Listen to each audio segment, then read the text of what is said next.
Hi guys! Magandang araw sa ating lahat. Ito pong Gaminix Vlog. Gumagawa tayo ng mga video tungkol sa pag-repack ng mga gamit hindi, manipis crackers, sampalok, lili, sweet beans, at iba pang mga kutkutin.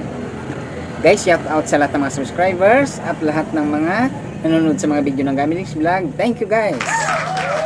Kung magustuhan niyo mga ganitong klaseng video, please like and subscribe para at gawin nyo rin para lahat tayo ay kumita. Ngayon guys, magbibigay tayo ng tips para sa ating mga kabayan na gustong magtinda ng mga kutkutin. Ito ang, kung meron kayong mga bintana, halimbawa meron kayong mga bintana na pwedeng pag-displayhan, ito ang inyong gagawin. Mas maganda guys, yung open lang ang ating mga pwesto. Halimbawa may bintana dyan, okay lang, mas maganda, huwag nyong lalagyan ng screen. Yung alam ring screen, hayaan nyo na open lang kung okay lang sa inyo. Mas maganda yung kasi magiging mas kitang-kita ang ating mga paninda tulad nung nasa likod natin o yung nasa likod natin na open lang ang ating pwesto at saka maganda yan, mabilis mabili guys ang ganyan mga paninda. Meron akong tips guys kung paano ang paggawa ng mga karton, kasi ang pag-display ko guys ini-stapler ko sa mga karton, yung karton ng cake tulad ng ganito yan yan, napakarami yan guys, yan mga ginawa ko na yan, mga ginupit yung karton ng box yan ng mga cake, yan ginupit-gupit ko na yan, marami yan, diba? Naka-reserva na yan guys, kasi para pag nag-repack tayo, halimbawa luma na ang ating mga pinag-displayhan, yan pwede natin itong gagawa naman tayo ng bago. Yan, ginupit-gupit ko lang yan guys, yan mga 2 inches ang lapad niya, yan ang ating paggawa yan guys. Yan, napakadali lang to gawin.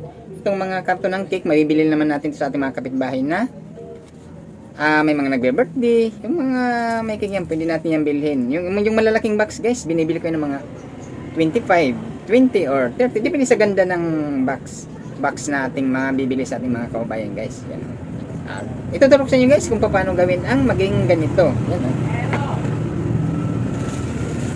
Yan, magiging ganito na yan siya guys. Yan. Ini-stapler natin dito ang mga paninda. Yan. Maganda na tingnan to guys pag nakagawa ng ganito. Magiging ganito yung nasa likod natin yan. Magiging ganyan. Napakaganda. Pag i-display mo nang magkakadikit-dikit, magiging ganyan na siya. Yan, di ba? Maganda tingnan pagka nakadikit-dikit na siya yung ating mga nirepack. At saka ganito guys. Yan. Yan. Yung karton mayroong alambre. Yan. Ituturo ko sa inyo kung paano gawin ang paggawa ng ganito. Yan.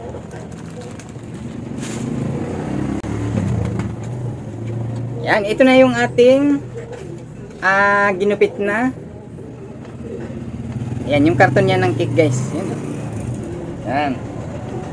Ganun pag may nakagupit na kayo, kailangan mas maganda yung mahaba yan. Mahaba.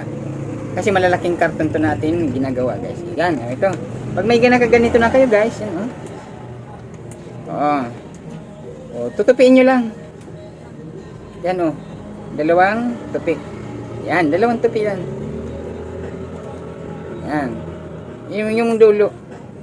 Kahit mga lagpas inches lang ang tupi nyo. Depende sa inyo. Yan ganyan. Yan Yan. Ganyan ginagawa ko yan. Yan.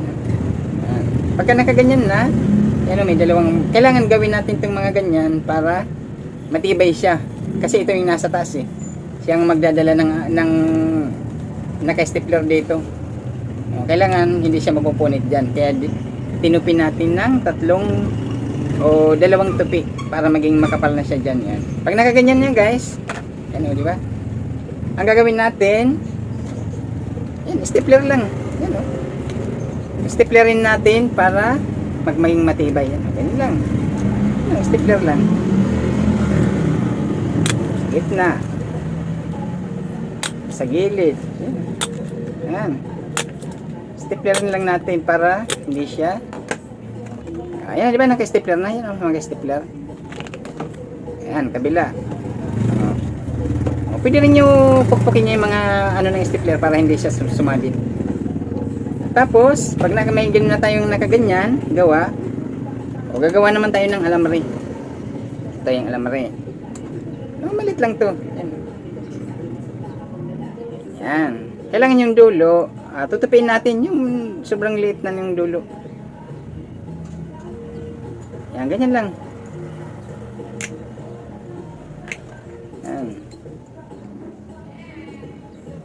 Dalawang tupi para hindi nasasabit sa ating kamay. Diyan sa inyo yan, diskarte nyo yan guys kung paano nyo gagawin. Tapos pag may nakaganyan na tayo, di ba? Hindi nasasabit ang ano. Bilugan natin, yan. Yan. Depende sa inyo kung gaano kalaki ang gusto nyong bilog. Yan, ganun lang simple.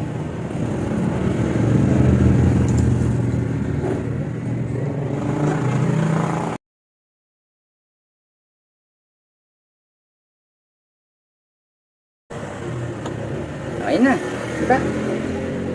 Diskartehan nyo na lang. Tapos, tuwid. Yan, ganyan lang. Diba? Yan, kailangan ayusin nyo lang.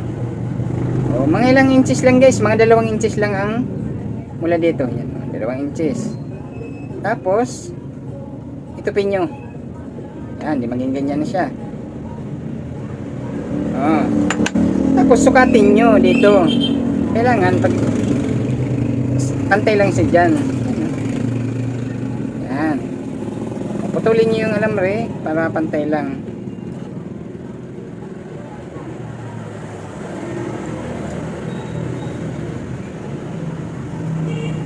Yan.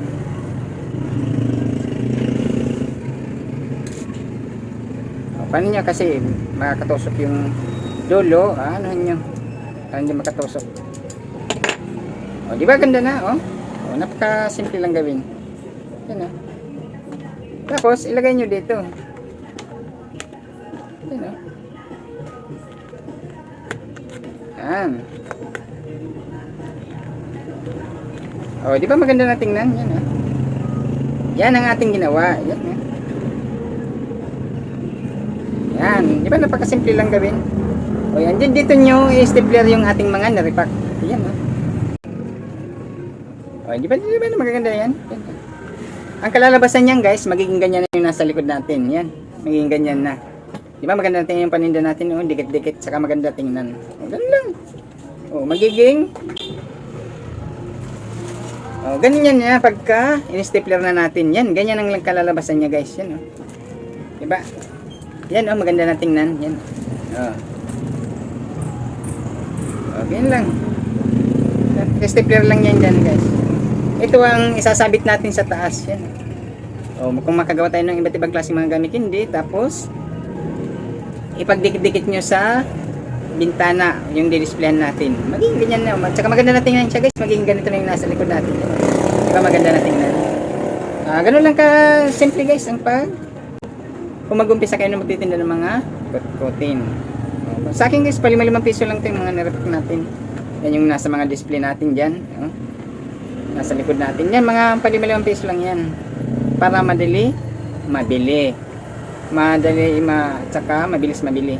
Yan, ganun lang mga simpleng tips natin guys. Kung mag-umpisa kayo magtitinda ng mga kot-kotin. Di ba? Napakadali lang. Madali lang yan gawin guys. Yung mga pagre-repack niyan. Dito sa ating channel guys, sa Gamidix Vlog, panoorin nyo para matutunan nyo kung paano mag-repack ng napakasimpleng mga kot-kotin. May kuti tayong mga puhunan dyan.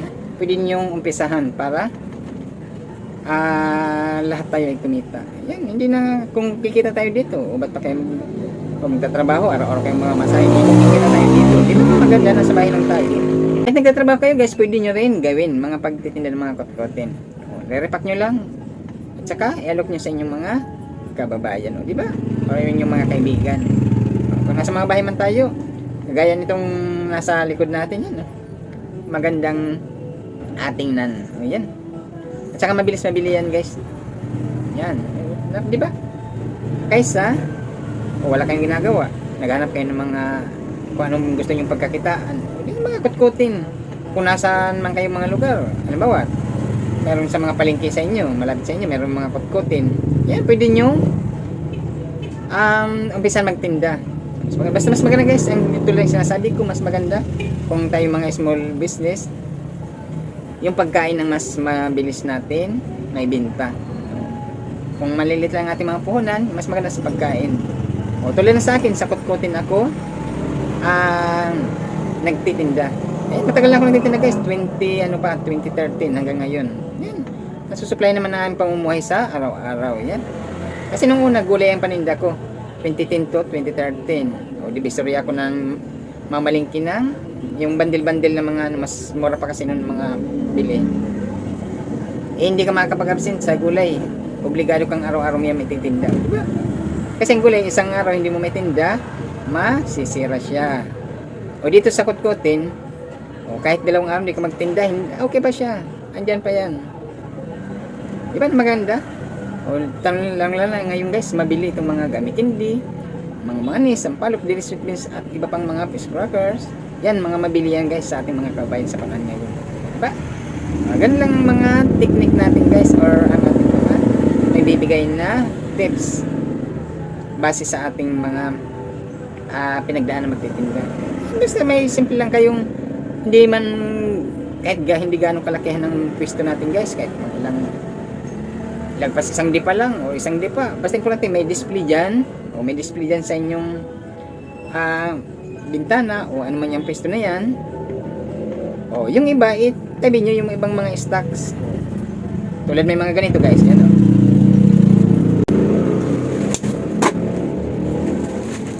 Ang technique nito guys, yan, yung karton na to ha. O, itong karton na to ay wag mong ipapaputol, yan. Yan. Itong karton na to guys, mahalaga to. Wag mo ipapaputol sa ating mga customer yan. Yan. Kasi yung iba, gusto nila putulin dyan. Kukuha lang, bibili lang sila ng ilang peraso, gusto paputulin. Sabi nyo, wag mo puputulin kasi gagamitin pa natin yan. O, bunot lang sila, bunot. Yan. O, tulad ng ganito, yan o. Nabilhan na dyan. Ang gagawin natin ay sige, tanggalin lang yung mga stapler dyan guys. Yan. O, tanggalin lang yung mga stapler na nandyan. Tanggalin mo lang. O, palsakan mo na uli. Lagyan mo uli ng mga nirepack mo. Ganun lang technique. Halimbawa, dito sa gitna may mga natanggalan na dyan. May mga nabili na dyan. Tagalin mo lang. Tanggalin mo yung stapler tapos pasukan mo yung stapler ka uli. Ganun lang dito. Yan o. Yan, importante basta wag mo ipapaputol itong karton guys kasi pag pinutol yan, sunod wala ka nang pag-displayhan. O di ba? Oh, ganun. Wag mo ito ipapaputol guys. Yan, mahalaga ito sa ating kasi bibihira lang na may birthday sa isang taon. Kaya mahirap tong hanapin. O di ba? Yan, ganun lang mga tips guys yung share ko sa inyo. Yan, yung iba kasi, yan, bunot, kung saan yan bumubunot, okay lang. Yan. Basta huwag puputulin to. Kung anong wala nang dyan, o stapler ka uli, stapler nung nasa mga stocks mo. Yan. Diba, napaka simpleng gawin pero effective to guys. At mabili ang mga ganito mga panila, mga kot-kote. Yun lang guys ang ating tips sa kung mag-umpisa kayo magtinda ng mga kot-kotin. Yan, ganyan lang gagawin ninyo. Yung karton, stapler nyo, saka ganun lang. Kung may displayan kayong mga bintana kayo, mas maganda ang mga kot-kotin or ang pagkain. Tulad natin mga malilit lang ating punan, mas maganda sa pagkain natin pagtitinda tayo kasi mas madali maibenta ang pagkain. Kasi maya kakain ng tao, pwedeng babalik at babalik ulit sa pagbili sa atin. Yan ang maganda. Kaya mag-multiply ang ating mga puhunan. Di ba? Kung nag-umpisa ka na guys, kung nag-iisip ka ng mga binabalak mong pag-umpisan, yun na, gawin mo na para ang masubok mo kung gagana ang inyong balak na negosyo. Di ba?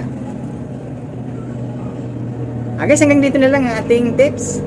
Sa mga baguhan dyan, panoorin nyo yung ating mga video dito sa ating YouTube channel, sa Gamilex Vlog, para meron kayong mga ideya na makuha. At saka gawin nyo kagaya ng ginagawa ko para lahat tayo ay kumita. Yun, mas maganda para meron lahat tayo makakatulong sa ating bansa.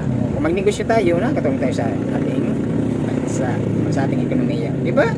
Para sa ating pang-araw-araw natin pamumuhay na ating yan lang guys ang ating may bibigay na tips sa ating kagaya sa ating mga maliliit na mga nagtitinda. Kasi pasalamat tayo sa lahat ng mga subscribers ng Gamilex Vlog. Thank you guys. Kung gusto magandang klaseng video, Please like and subscribe, share and subscribe para lahat tayo ay, at gawin nyo rin para lahat tayo ay kumita. Thank you guys. Bye.